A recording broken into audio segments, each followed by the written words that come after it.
कि जो 5 प्रकार के अभक्ष हैं उनमें त्रस हिंसा कारक, स्थावर हिंसा कारक, प्रमाद कारक, अनुक्षेप और अनिष्ट कारक। तो यहाँ पर आचार्य भगवान उसी की चर्चा कर रहे हैं कि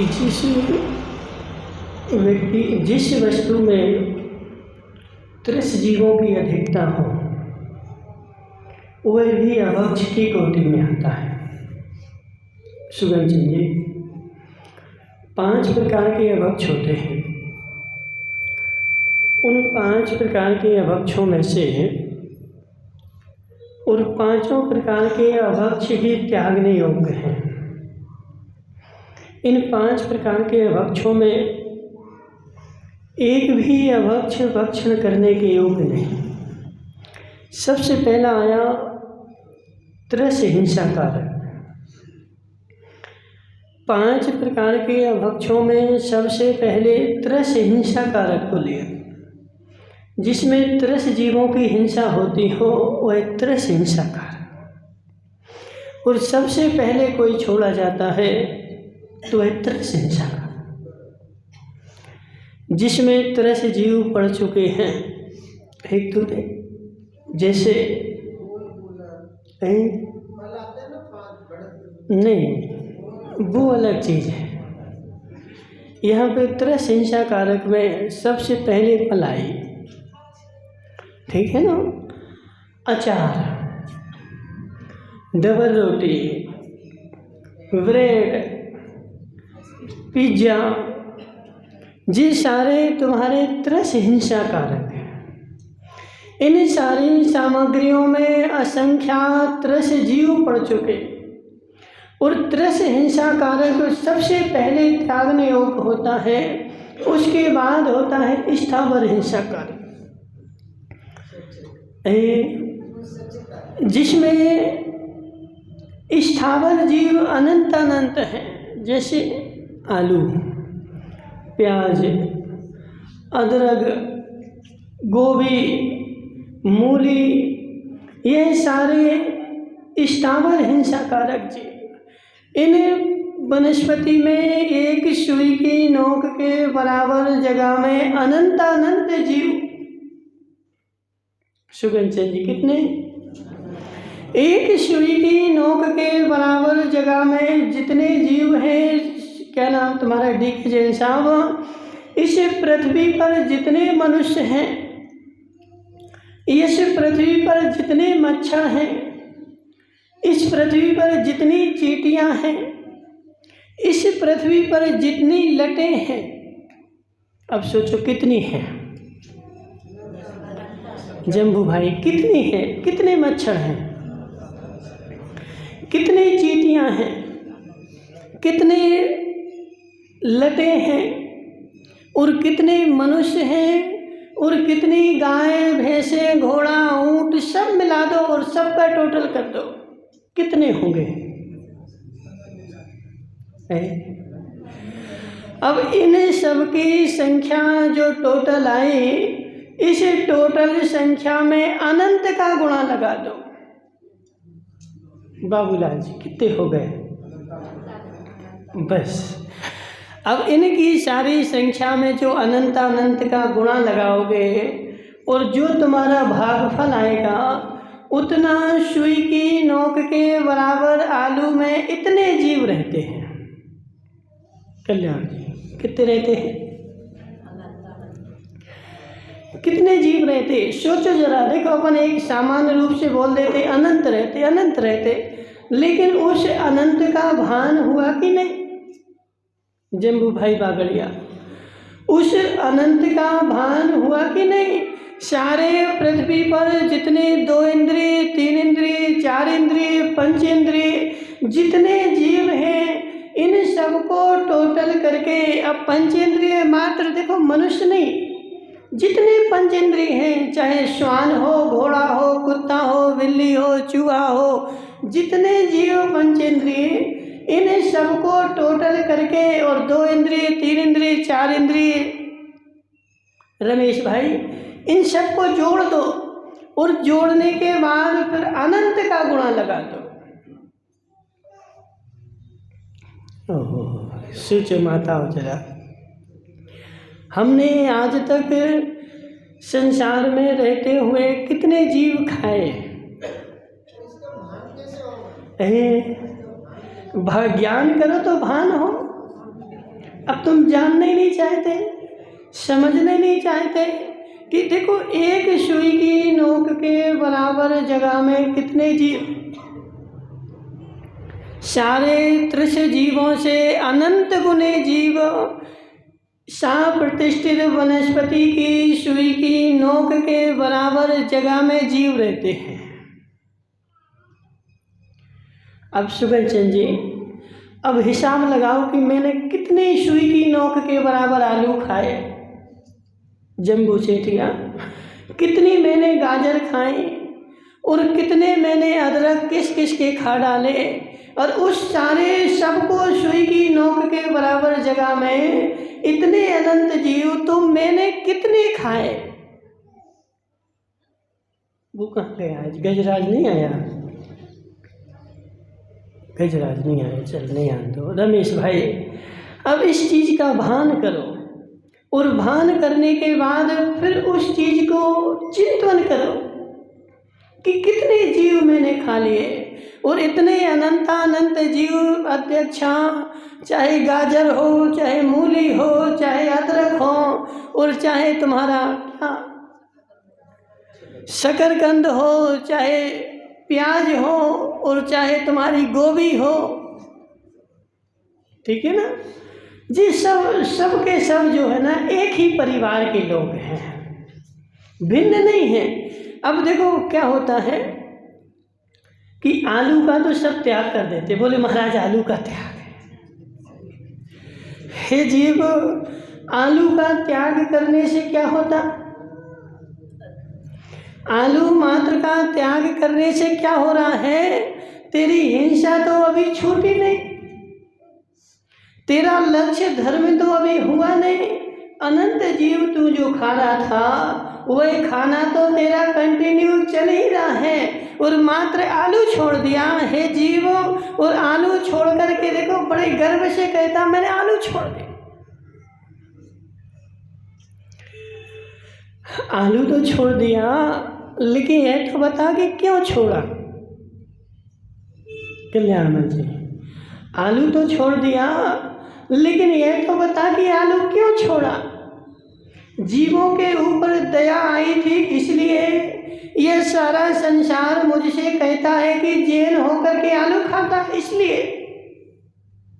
बाबूलाल जी, सत्य बताना, संसार में देखो रमेश भाई, एक आलू का प्रचलन ज़्यादा है कि आलू का त्याग करो, आलू का त्याग करो, आलू का त्याग करो।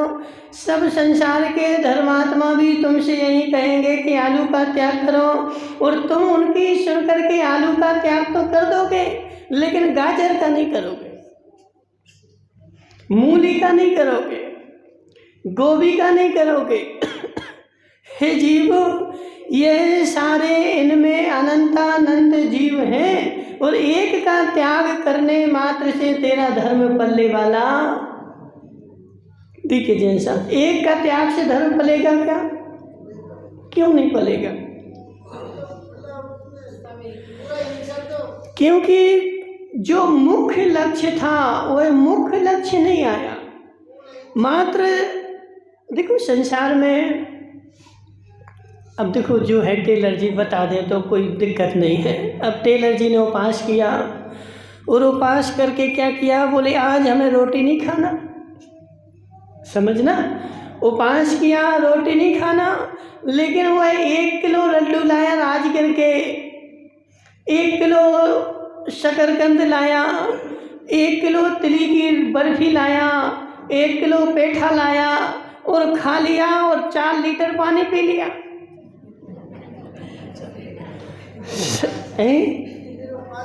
तो फिर कहता मेरा उपास है। टेलर जी सत्य बताना, जितना रोज खाते थे, रोज तो रोटी, सूखी रोटी खा लेते थे एक दाल के साथ या सब्जी के साथ, उतना तुम रोज नहीं खाते थे जितना तुमने उपवास के दिन खाया। और नाम हो गया कि धर्म कर रहे। सुगंचन जी, नाम हो गया कि धर्म, आज मेरा उपवास है, आज मेरा व्रत है, और व्रत के दिन रोज की अपेक्षा ज्यादा खा गए।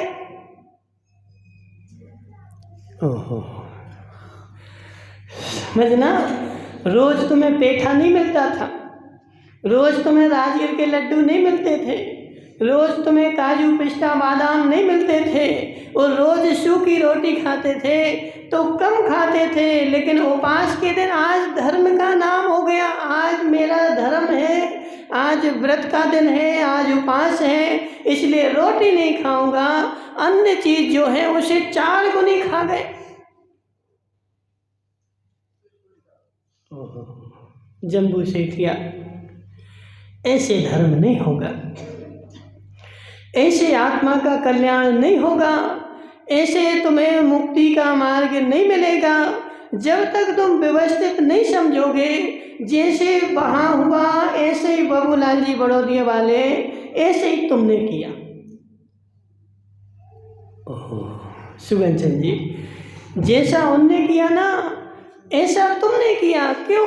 बोले आलू नहीं खाना, आलू नहीं खाना, आलू का तो त्याग कर दिया, और आलू का त्याग करके बोल रहा कि मैं धर्मात्मा हूँ।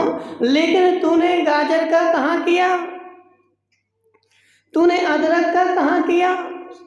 और ये गाजर अदरक जो थे वह उसी के सगे भाई थे, और उतना ही दोष उसमें था। एक सुई की नोक के बराबर जगह में 83 जीवों से अनंत गुने जीव उसमें पाए जा रहे थे। जम्बू भाई, तुझे उन जीवों के ऊपर दया है कि कल्याण जी के ऊपर दया है?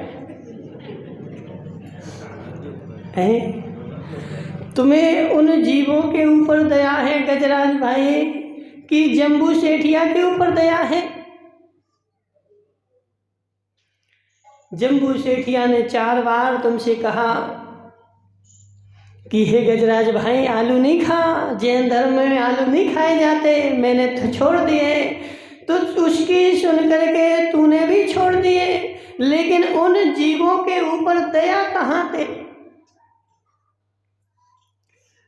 यदि जीवों के ऊपर दया हो जाए तो जैसे आलू के जीव वैसे अदरक के जीव। जम्बू भाई सत्य है कि नहीं? हाँ ना तो बोल। जैसे आलू के जीव वैसे अदरक के जीव, और जैसे अदरक के जीव वैसे गाजर के जीव। जीव जीव में क्या अंतर? देखो, क्या नाम तुम्हारा? डीके जैन साहब, चाहे मनुष्य को मारो और चाहे चींटी को मारो, ना चींटी के मारने में कम पाप लगेगा और मनुष्य के मारने में ज़्यादा लगेगा। चींटी में और मनुष्य में कोई अंतर नहीं है। तेरे अंदर के परिणामों में जैसी क्रूरता होगी वैसा तुझे कर्म का बंध होगा। अब वह लौकिक व्यवस्था तुम्हारी अलग है, लेकिन धर्म की व्यवस्था अलग नहीं है, वह तेरे अंतरंग परिणामों के अनुसार चलेगी। इसलिए जम्बू भाई सेठिया, मात्र आलू का त्याग करने से धर्म, समस्त माताओं, देखो आज मेटर है तो बताए देते हैं, समस्त स्थावर जीवों की हिंसा का त्याग करना पड़ेगा। और यहाँ पर वही आचार्य भगवान लिख रहे कि पुरुष को अपनी शक्ति को देख करके अविरत भोग त्याग देने योग्य है। उतने भोग तो त्याग दे जो तेरे लिए अविरत हैं, जो तेरे लिए करने योग्य नहीं है। जम्बू भाई बागड़िया महाराज, आलू में जीव है, प्याज में जीव है, गाजर में जीव है, आलू और मूली में भी जीव है, खाते हो तुम? नहीं खाते। देखो जम्बू भाई क्या बोल रहा, बोले महाराज नहीं खाते। हे जीवो, ये क्यों नहीं खाते ये बता। उनमें अनंत जीव है ना, तो अनंत जीव होने के कारण तुमने त्याग किया कि सबने कहा था इसलिए त्याग किया है? अब बताएं किस किस में जीव दोष है? ओहो, प्रत्येक वनस्पति और साधारण वनस्पति, वनस्पति कितनी होती हैं कल्याण जी? कितनी प्रकार की वनस्पति? कौन कौन सी?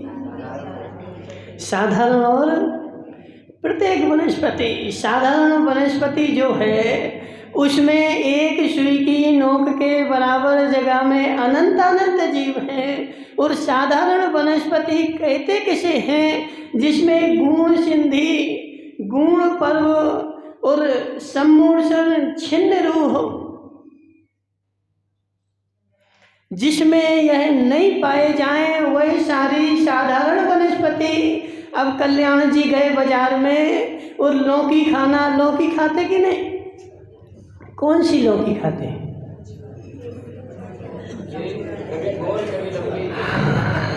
कल्याण जी, कल्याण जी, लंबी लौकी तो तुम लेकर के आते हो, लेकिन यह तो बताओ कि वो सांप प्रतिष्ठित है कि आप प्रतिष्ठित है?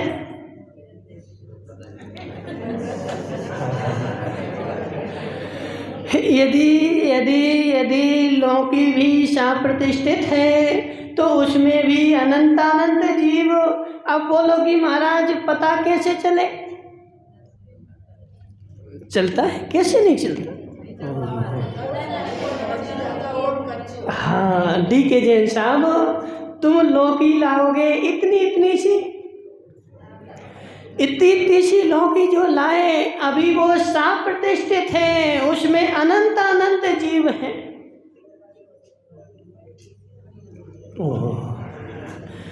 गुण संधि, गुण पर्व। देखो रमेश भाई, अब अनजाने में अनजाने में अज्ञानता में ज्ञानी भी अज्ञानी बन रहा है, अनजाने में ज्ञानी भी अज्ञानी बन रहा है, क्योंकि बेचारे को पता ही नहीं है। अब जो सुनील सांवला बैठा बेचारा सब्जी लेने जाएगा और इतनी सी भिंडी लाएगा नरम नरम। हे जीव, जो भिंडी उसमें रुएं ना पड़ जाए वह आलू के बराबर दोषी है।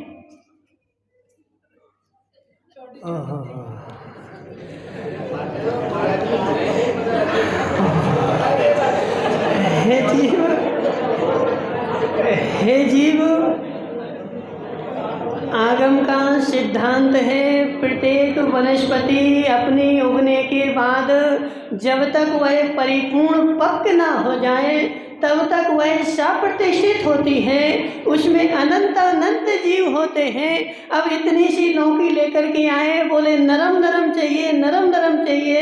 अब उसके बीज तो बड़े हुए नहीं और अभी वह पकी नहीं, और जब तक वह पकी नहीं वह सप्रतिष्ठित है और उसमें अनंत अनंत जीव हैं। जम्बू भागड़िया, जम्बू भागड़िया। देखो रमेश भाई, लौकी वही खाने योग्य है जो बड़ी हो जाए, कठोर हो जाए, नरम नहीं। अब अध्यक्षा कहीं इतनी सी लेकर के आ गए, वो ककड़ी लेने गए, ककड़ी इतनी सी ककड़ी लेके आए, अभी उसमें धारियां पड़ी नहीं, और जिसमें धारियां पड़ी नहीं वह आलू के बराबर दोषी। कल्याण जी, कोई भी सब्जी चाहे गिल की हो, चाहे लौकी हो, चाहे भिंडी हो, जब तक वह पूर्ण पक्व ना हो जाए। क्या नाम तुम्हारा? देखो भाई, 22 प्रकार के अभक्ष गिनाए हैं। कितने प्रकार के? 22 प्रकार के। भोजराज भाई, तुम बेर खाते? बोर बोलते तुम लोग, बोर खाते कि नहीं? कल्याण जी, बोर खाते हो? कौन सी बोर खाते? सब खाते हैं।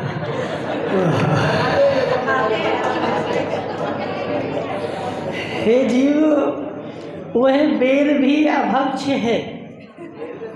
हाँ, हे जीव, वह बोर जो तुम खाए ना, वह बोर भी अभक्ष है। क्यों अभक्ष है? क्योंकि उसमें बीज बड़ा है और दल छोटा है।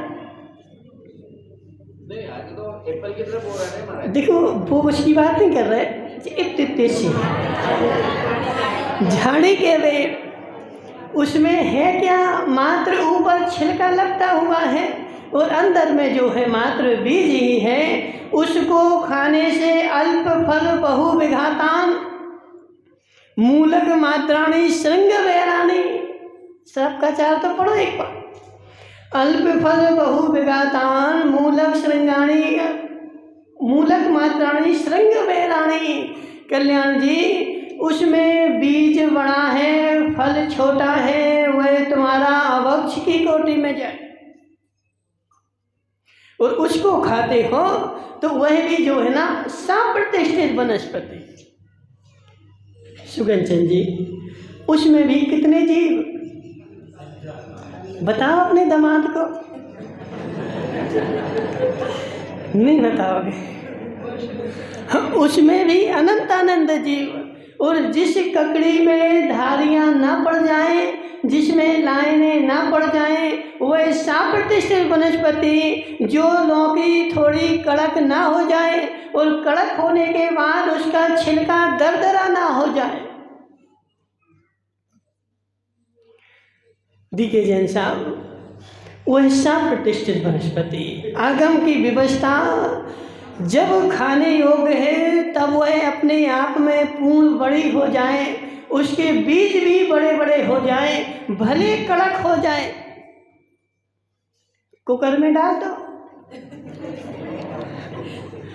कड़क हो जाए ना कल्याण जी, कड़क हो जाए, कुकर में डाल के बना दो तो कुकर में तो देखो पत्थर भी नरम हो जाते। अब तुम स्वाद के लिए लाओगे कौन सी? इतनी सी। हे जीव, वह खाना भी आलू खाने जैसे आलू में दोष है, वह आपक वनस्पति में वही जो दोष है, क्योंकि वह सप्रतिष्ठित वनस्पति है।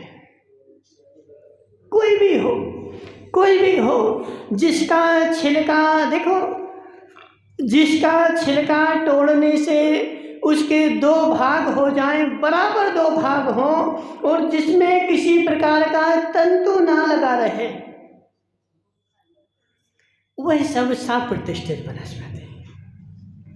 और उसमें यदि तोड़ने के बाद समान दो भाग ना हो तो अप्रतिष्ठित वनस्पति।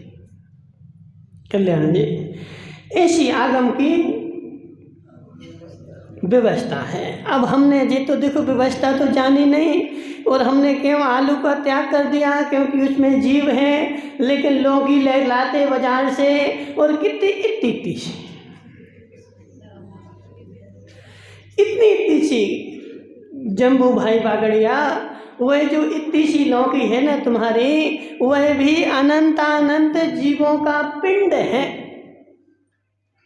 अभी वह पकी नहीं है और पकी नहीं है, इसलिए उसमें सारे जीव भरे हुए हैं। जब वह लौकी अपने आप में पूर्ण पक जाएगी तब उसके जीव अपने आप निकल जाते हैं।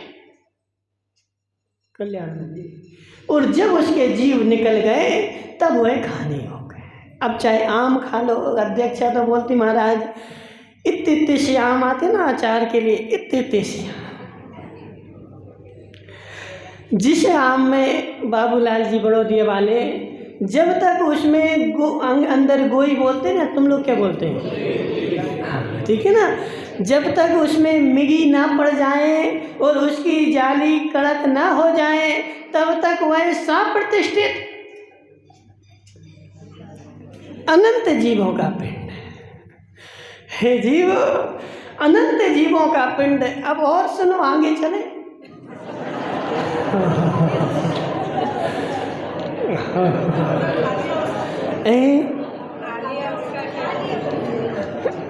हे जीव, अब तू बाजार गया और बाजार से धनिया लेकर के आया। अब बहुत सारी माताएं, देखो क्या होता ना सुगन चंद जी, संसार में ऐसी पद्धति चल रही कि जो मैंने दूसरों से सुन लिया या वर्षों से जो चली आ रही, तो उस चीज़ को तो मैं छोड़ देता हूँ, लेकिन उसका विवेक नहीं लगाता। अब जैसे मान के चलो धनिया पत्ती, सुगन चंद जी तुम्हारा तो त्याग है, खाते हैं तो खाते हैं। हमारी बात सुनो, बहुत सारी माताएं धनिया पत्ती का त्याग कर देंगी। हे जीव, धनिया पत्ती में दोष नहीं है। क्या बोल रहे हैं? धनिया पत्ती में दोष नहीं है। धनिया पत्ती तुमने जो नीचे से पेड़ तोड़ा, उसमें पकी हुई पत्ती भी थी और कच्ची भी पत्ती थी। जो अभी उग रही थी, उग नहीं पाई थी, और तुमने उसकी सारी की चटनी बना दी।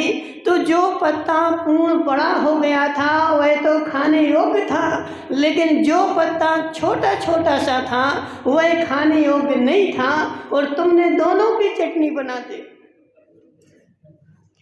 अब कल वो बोल रहा था ना, जम्बू भाई क्या करते, चिटनी बांधते थे। बोल नहीं बोलोगे? हे जीव, यदि तूने उसमें सारी सामग्री पत्ती मैं डंठल के डाल दी, और उसमें बहुत सारा ऊपर का जो कली थी ना, जो अभी खिलने वाली थी, खिली नहीं थी, वह सब प्रतिष्ठित थी, और मैं उसके डाल करके सबकी, देखो ये होता ऐसे ही है सुगन चंद जी, होता ऐसे ही है। धनिया पत्ती लाए और सारी बांट डाले, दी के जैन साहब, सारी खाने योग्य नहीं है। उसमें जो बड़े बड़े पत्ते हैं वह तो तुम खा सकते हो, लेकिन अभी जो ऊपर का डंठल है जिसमें से पत्ते निकले नहीं, वह सब प्रतिष्ठित है। देखिए साहब, निकलेंगे तो नहीं, लेकिन उसको खाने से उसमें अभी अनंत काय थी वो। थोड़ा इंतजार डीके जैन साहब, सुनो जरा, आगम की और व्यवस्था बताएं। गन्ना जो है, गन्ने का जूस पीते हैं कल्याण जी, गन्ना जो है, गन्ने की पोर जो है वह तो है अप्रतिष्ठित वनस्पति, और गन्ने की जो गांठ है वह है सप्रतिष्ठित वनस्पति। देखो डीके जैन साहब, सब बराबर है।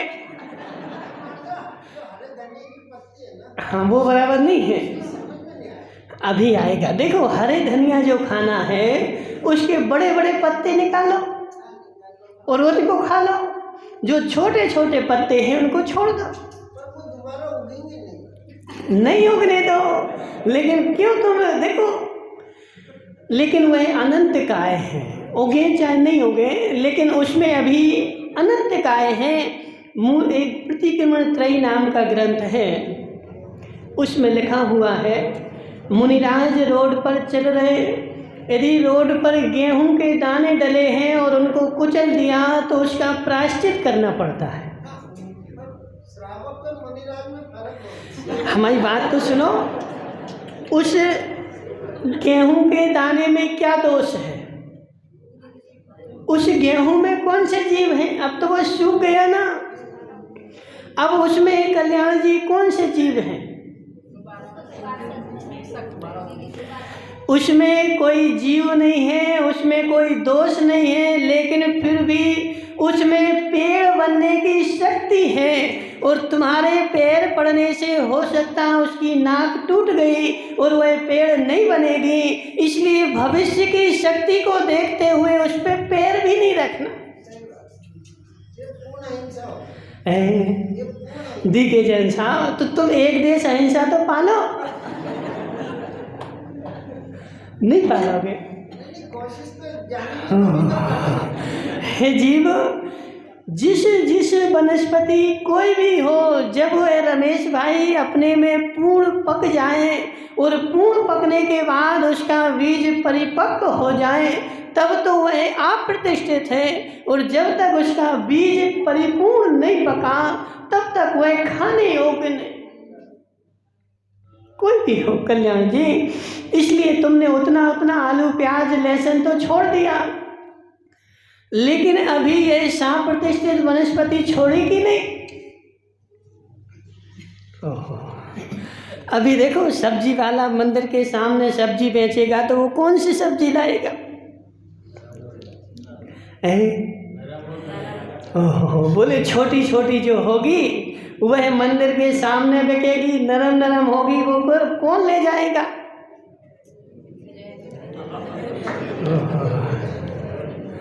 हे जीव, अभी इस संबंध में तेरी भूल चल रही है। सब्जी तो वह खाने योग्य है जो अपने आप में पूर्ण परिपक्व हो जाए, बड़ी हो जाए, भले कड़क हो जाए। रमेश भाई, कड़क के लिए नहीं डरना, लेकिन अहिंसा के लिए डरोगे।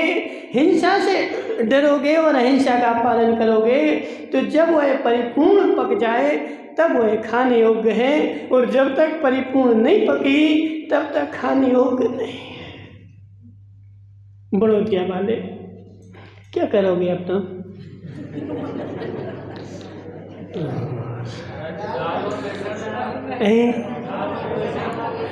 दाल और बेसन खाओगे? हे जीव, देखो तुम्हारा त्याग भी तभी कार्यकारी है जब विवेक पूर्वक हो। आप विवेक पूर्वक, आप बुद्धि पूर्वक त्याग भी कर दिया, लेकिन वह त्याग भी तुम्हारा, देखो तुम सब्जी खाओ ना, कौन मना कर रहा, लेकिन विवेक पूर्वक लाओ, बुद्धि पूर्वक लाओ, और बुद्धि पूर्वक ला करके उसको बुद्धि पूर्वक व्यवस्थित करो तो वह तुम्हारे खाने योग्य है। और आप बुद्धि पूर्वक मात्र कौन सी लाओगे? नरम नरम।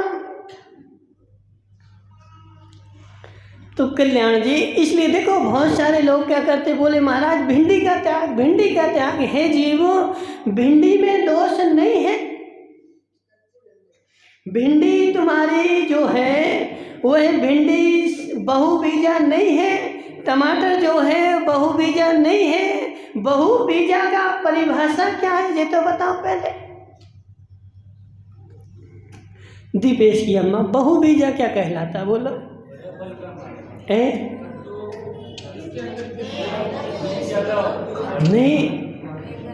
नहीं, बहुबीजा का मतलब है जिस फल में बहुत से बीज हों लेकिन बीजों के अलग अलग घर ना हो।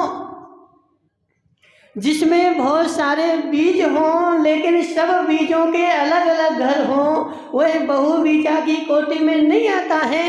टमाटर जो है उसमें बीज हैं लेकिन उसमें घर बटे हुए हैं। अनार जो है उसमें बीज ही बीज हैं लेकिन बीजों के घर बटे हुए हैं। बैगन जो है उसमें बहुत बीज हैं लेकिन घर नहीं बटे हुए। एक घर एक के ऊपर एक, एक के ऊपर एक, सारे बीजा एक के ऊपर एक चिपके हुए हैं और पूर्ण एक घर है। इसलिए वह तो बहुबीजा में है, लेकिन भिंडी जो है, भिंडी में अलग अलग घर है।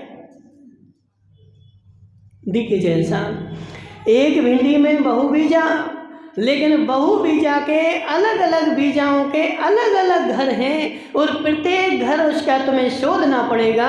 प्रत्येक घर शोध लिया तो वह खाने योग्य नहीं आएगा।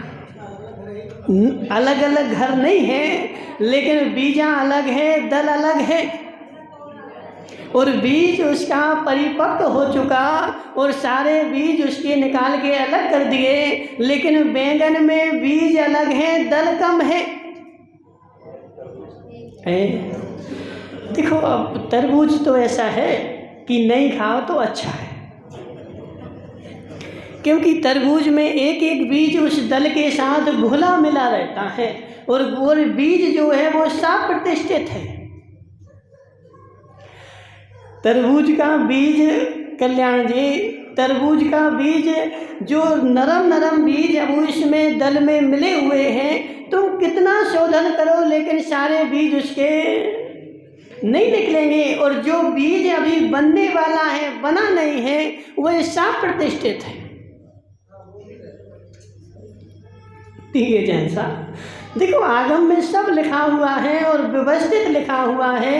अब तुम नहीं पढ़ो तो वह तुम्हारी गलती, अरहंत भगवान की कोई गलती नहीं। केले में किसने बोला दोष है? तुमसे ऐसा किसने बोला कि केले में दोष है?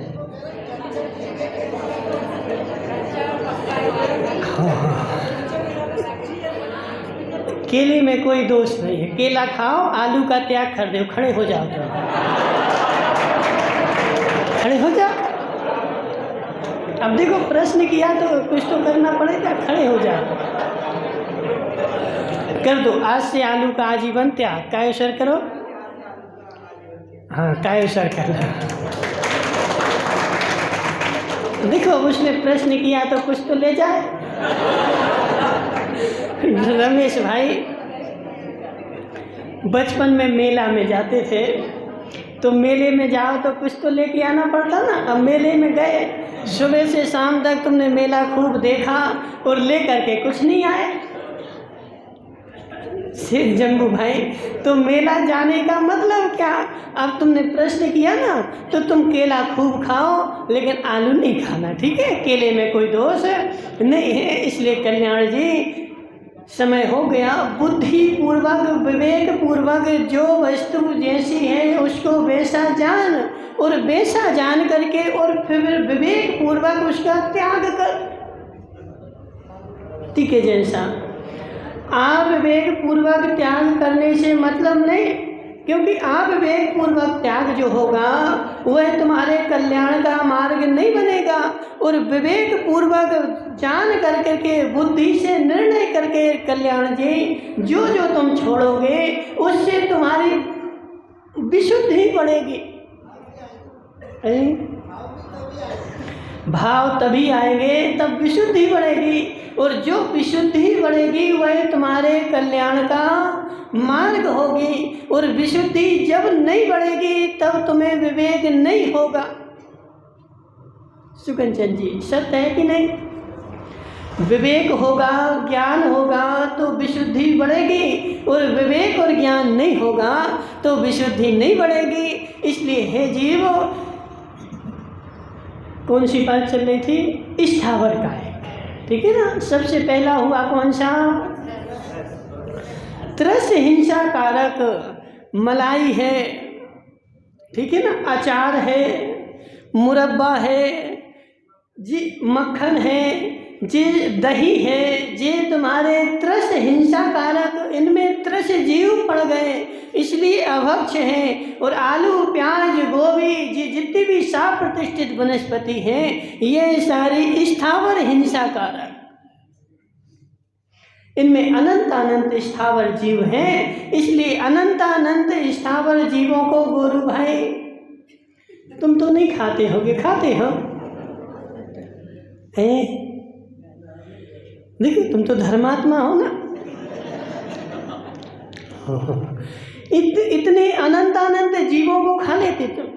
खड़े तो होते ना। देखो, हम कुछ नहीं बोल रहे तुमसे। तुम सोचो तो जरा कि आलू, प्याज, गाजर हो, चाहे गोभी हो, चाहे अदरक हो, इसकी एक सुई की नोक के बराबर जगह में जितने त्रस जीव हैं, इनसे अनंत गुने जीव। अब सोचो, संसार में त्रस जीव कितने हैं? 2 इंद्रिय, 3 इंद्रिय, 4 इंद्रिय, 5 इंद्रिय, तुम्हारे रावत भाटा के नहीं, पूरी पृथ्वी पर, पूरे संसार में त्रस जीव कितने कल्याण जी? तरह जीव सारे संसार में जितने हैं, चाहे स्वर्ग लोक हो, चाहे नरक लोक हो, चाहे मध्य लोक हो, तीनों लोकों के तरस जीव मिला लो, जितने आए उसमें उससे अनंत गुने जीव आलू और इस प्रतिष्ठित वनस्पति की सुई की नोक के बराबर जगह में।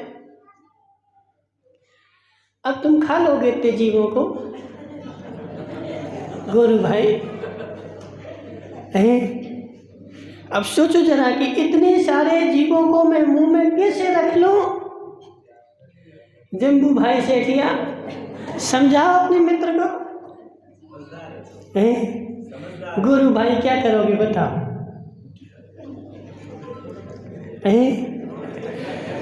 क्या करोगे? कब छोड़ोगे? कब छोड़ोगे? कौन बोल रहा है धीरे धीरे? हे जीव, ऐसा नहीं हो कि धीरे धीरे तू ही छूट जाए। और छोड़ने की जो इच्छा है ना वो मन में ही रह जाए। मन की मैं वो भजन आता बुंदेलखंड में, मोरी मन की मन में रह गई कबहू न खाए रसगुल्ला। बुंदेलखंड में गाते हैं। कल क्या नाम तुम्हारा? जम्बू भाई। एक बेचारी वो औरत थी तो उसको रसगुल्ला खाने थे, अपने देवता से बोलती रही हमें रसगुल्ला खाना, रसगुल्ला खाना, रसगुल्ला खाना। बोले कल लाएंगे। वो बेचारी मर गई। उसकी मन की मनई में रह गई कि रसगुल्ला खाना, जीवन भर नहीं खा पाए, कल खाएंगे। ऐसे गोरू भाई ऐसा ना हो कि धीरे धीरे धीरे धीरे छोड़ने के पहले ही छूट जाएं। देखो सुगन चंद जी, भरोसा थोड़ी है। जिंदगी का भरोसा है क्या? कोई भरोसा नहीं है। इसलिए गोरू भाई बुद्धि पूर्वक जगाओ, बुद्धि विवेक लगाओ, ज्ञान जगाओ कि मैं अपने मुंह में अनंतानंत जीवों को रख करके चबा रहा हूं। चबा लोगे? देखो तुम छोड़ो नहीं, इतना इस साइड आना, ऐसे दिख नहीं रहे ना। गुरु भाई तुम छोड़ो नहीं, मात्र क्या करना, जब भी आलू प्याज गोभी लहसुन अदरक मुंह में रखो तो ऐसा याद करना मैं अनंत अनंत जीवों को चबा रहा हूँ।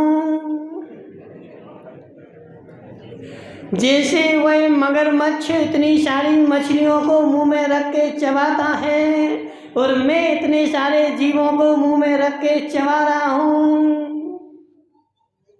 ठीक है, ऐसा याद करना। करोगे?